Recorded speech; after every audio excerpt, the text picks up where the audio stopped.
Hockey খেলাটা একটুখানি different একটা ডিসিপ্লিন যে কোনো গেমের থেকে। খুবই হাই ইন্টেন্সিটি একটা গেম, খুবই স্পিডি একটা গেম এবং সবচেয়ে বড় যেই জিনিসটা হকিকে বলা হয় স্কিলফুল একটা গেম, যেখানে স্কিলের ব্যবহারটা সবচেয়ে বেশি। শুধু যারা খেলেন তাদের জন্যই এটা অনেক বেশি চ্যালেঞ্জিং না, যারা এটা পরিচালনা করেন অর্থাৎ হকি আম্পায়াররা তাদের জন্য কিন্তু এটা অনেক চ্যালেঞ্জিং। কিন্তু তারপরেও এই চ্যালেঞ্জকে পেছনে ফেলে আমাদের দেশে কিন্তু বেশ কয়েকজন আম্পায়াররা তারা সামনের দিকে এগিয়ে এসছেন এবং তারা কিন্তু দেশে বিদেশে সুনামের সঙ্গে আম্পায়ারিং করছেন এবং সেই নামগুলো যখন আসে সেখানে সবার আগেই চলে আসে সেলিম লাকির নাম।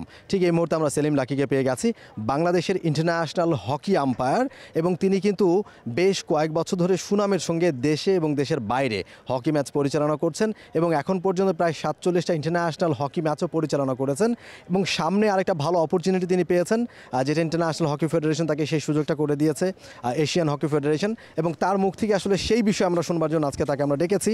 সেলিম ভাই, শুরুতেই আপনাকে কংগ্রেচুলেশনস জানাচ্ছি যে আপনি একটা ভালো সুযোগ পেয়েছেন। মালয়েশিয়া একটা টুর্নামেন্ট হতে যাচ্ছে, আজলান শাহ কাপ যেই হকি টুর্নামেন্টটা, সেখানে আপনাকে সুযোগ দেওয়া হয়েছে নিউট্রাল আম্পায়ার হিসেবে। সেই বিষয় একটু আপনার মুখ থেকে শুনতে চাই, একটু যদি বলেন আসলে সেটা কি এবং কিভাবে আপনি সেই সুযোগটা পেলেন। প্রথমে ধন্যবাদ। আসলে খুব এক্সাইটেড ছিলাম, ভাবতে পারিনি যে আজলান শাহ হকি টুর্নামেন্টের অ্যাপয়েন্টমেন্টটা খুব তাড়াতাড়ি এসে পড়বে। তা যেহেতু একটা অ্যাপয়েন্টমেন্ট 3 মাস আগে বা 2.5 মাস আগে দেওয়া হয়, তো আমাদেরকে 20 ডেজ আগে দেওয়া হয়েছে অ্যাপয়েন্টমেন্টটা। শুধু আমাকে না, আমরা এশিয়ারই 3 জন নিরপেক্ষ আম্পায়ার টুর্নামেন্ট পরিচালনা করছি, 2 জন ইন্ডিয়া এবং 1 জন বাংলাদেশ।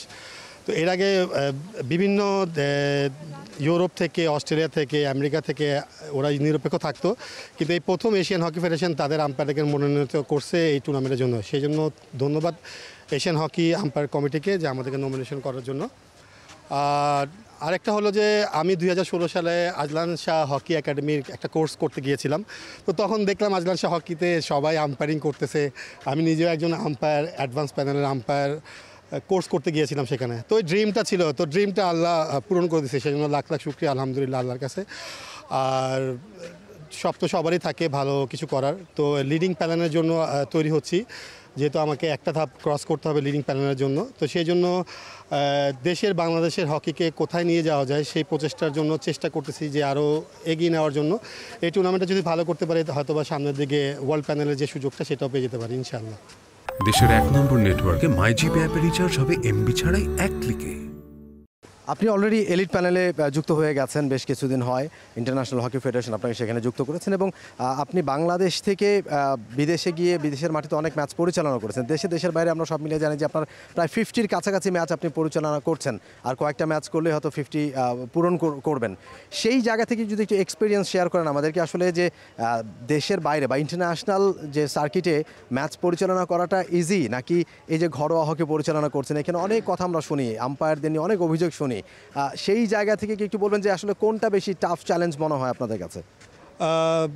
আসলে ইন্টারন্যাশনাল ম্যাচ একটা গণ্ডির ভিতরে থাকে, একটা নিয়মতান্ত্রিক সব কিছু টুর্নামেন্ট, আন্তর্জাতিক হকির যে একটা রেগুলেশন আছে, কোড অফ কন্ডাক্ট, তার মধ্যে কিন্তু ওই ম্যাচগুলো হয়। কারণ পৃথিবীর অনেক বড় বড় দেশ কিন্তু পার্টিসিপেট করে, তারা একটা স্ট্যান্ডার্ড মেনটেন করে।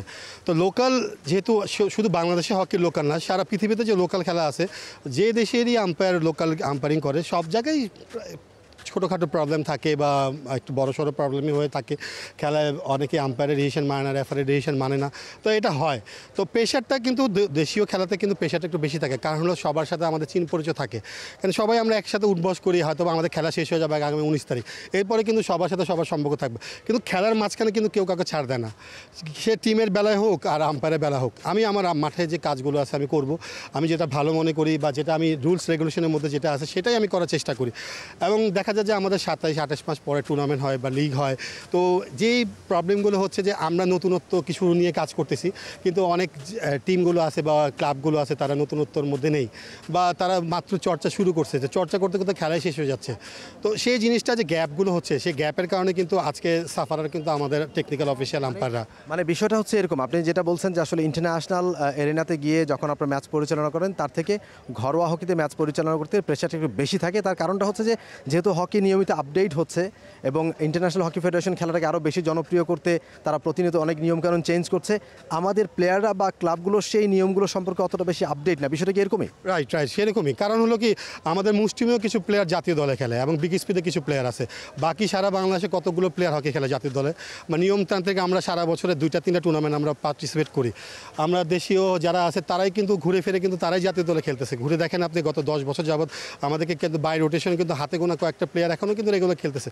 আর প্লেয়ার কোথায়? আপনি যে লিগ করবে, লিগে অন্তপক্ষে যদি 10টা টিম খেলে 220টা প্লেয়ার লাগে। তো 220টা প্লেয়ারকে আমার রেগুলার কি বাংলা জাতীয় দলের টিমে বা পাইপলাইনে আছে?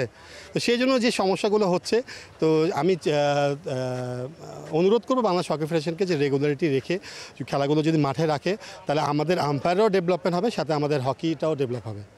ওই যে মানে আপনার মেইন এখন আবেদনটা সেটা হচ্ছে যে রেগুলার মাঠে খেলা থাকলে নিয়ম কানুনগুলো সম্পর্কে বা যে নতুন যেই আপডেটগুলো আসছে সেই সম্পর্কে সবাই আসলে জানতে পারবে বা আপডেটেড হবে, সেটা একটা যেমন বিষয়। তেমনি আপনাদের আম্পায়ারিংয়ের ক্ষেত্রেও কিন্তু দেখেন, আপনি ছাড়া এলিট প্যানেলে কিন্তু বাংলাদেশের আর কোনো আম্পায়ার নেই এবং আপনি for the first time elite প্যানেলে যুক্ত হয়েছেন। বাংলাদেশের আরও অনেকে হয়তো সেই প্রত্যাশাটা করে যে ইন্টারন্যাশনাল এরিনাতে গিয়ে তারা আম্পায়ারিং করবে, কিন্তু সেটা হয় না। বাট আপনি সেই জায়গা থেকে একটা ভালো জায়গায় গেছেন, আপনি অনেকগুলো ম্যাচ পরিচালনা করছেন। আপনার আসলে সাজেশনটা কী থাকবে সেই ক্ষেত্রে, মানে আম্পায়ারিংয়ের ক্ষেত্রে? শুধু প্লেয়ার তৈরি হলে হবে না, ভালো আম্পায়ারও লাগবে, তাহলে কিন্তু আমরা ইন্টারন্যাশনাল এরিনাতে গিয়ে বা আন্তর্জাতিক আঙিনায় গিয়ে আমাদের দেশের সুনাম আমরা ধরে রাখতে পারবো বা সুনাম সেখানে বয়ে নিয়ে আসতে পারবো। সেই জায়গা থেকে আপনার সাজেশনটা কী থাকবে? সাজেশন হচ্ছে যে আমাদের আম্পায়ার খুব কম, খুব স্বল্প আম্পায়ার। যতগুলো আম্পায়ার আছে সবগুলো পুরাতন ঢাকার। তো পুরাতন ঢাকার যেহেতু বেস, আর হকি লিগটাও কিন্তু পুরাতন ঢাকার কিছু ক্লাবের সাথে সম্পৃক্ত আছে, যে কারণে এই প্রবলেমগুলো আমাদের লিগে ফেস করতে হচ্ছে। কারণ কারোর সাথে দেখা সাক্ষাৎ না হলেও কিন্তু বলবো যে পুরান ঢাকার ছেলে, পুরান ঢাকার ক্লাব বা পুরান ঢাকার ভাই ব্রাদার, যে কারণে কিন্তু আজকে আমরা ফেস করতে হচ্ছে বিভিন্ন সমস্যা। কেউ আম্পায়ারের নামে ক্লেম করতেছে যে লাকিকে দিন না, কেউ শাহবাজকে দিন না, কেউ পিয়ালকে দিন না, বা কেউ বিদেশি আম্পায়ারকেও মানছেন না। তো এটা হলো যে আমাদের সেই দিক দিয়ে আমাদেরকে বের হয়ে আসতে হবে। এটা গেল একটা। আরেকটা হলো যে আমাদের আম্পায়ার সংকট। সেই কারণে আমি ফেডারেশনকে বলবো যে আমাদের আম্পায়ার তৈরি করার জন্য যা যা করণীয়, আমাদের থেকে যদি যত হেল্প দরকার, বিশেষ করে আমি, শাহবাজ আছি, আমরা সেই জিনিসটা করবো। হয়তো আমাদের আগামী 16 তারিখ থেকে একটা ক্যাম্প শুরু হচ্ছে, তো আমরা নতুন কিছু আম্পায়ার যুক্ত হচ্ছি, সাথে আমরাও কিছু থাকবো সহযোগিতা করার জন্য। তো দেখি আমরা কতগুলো আম্পায়ার তৈরি করতে পারি সামনের দিকে আগার। কারণ খেলা যদি মাঠে থাকে, তো আম্পায়াররাও রেগুলারলি থাকলে তাদেরকেও ঝালাই নিয়ে নেওয়া যায় এবং তারাও ডেভেলপমেন্ট কিন্তু করে মাঠে। আদারওয়াইজ কিন্তু আমরা হকিতে যতই আমি স্কুল হকি করি আর জাতীয় হকি লিগ করি, কোনো লাভ হবে না যদি আমি ভালো মতো খেলায় মাঠে না রাখি, এবং আমার আম্পায়ারও কিন্তু আসবে না। কারণ আরেকটা জিনিস হলো আর্থিক সমস্যা। আর্থিক সমস্যা কিন্তু আমাদের সবার, নট অনলি ফর মি বা আমার আদার্স আম্পায়ার। কেন ফ্যাসিলিটি না দিলে আপনার কোন প্লেয়ারটা আসবে, কোন আম্পায়ারটা আসবে? একটা ম্যাচে আমরা ইন্টারন্যাশনাল 2500 ভাই, এ গ্রেড 2000 আর 1500 টাকা, এটা দিয়ে কী হয়? একটা টুর্নামেন্টে কয়টা ম্যাচই পায় একটা এ গ্রেড আম্পায়ার বা একটা ইন্টারন্যাশনাল আম্পায়ার বা বি গ্রেড আম্পায়ার? তো এইটা নিয়ে কি একটা ফ্যামিলি বা কোনো কিছু চলে? তো সেই দিক দিয়েও আমাদের সরকারকেও বলবো, ক্রীড়ামন্ত্রীকে যে সাপোর্ট করার জন্য। তো ফেডারেশনের কাছে অনুরোধ যে আপনারা সাপোর্ট করেন আম্পায়ারদেরকে, আমরা ভালো কিছু দিব ইনশাল্লাহ দেশকে। Thank you so much Selim ভাই।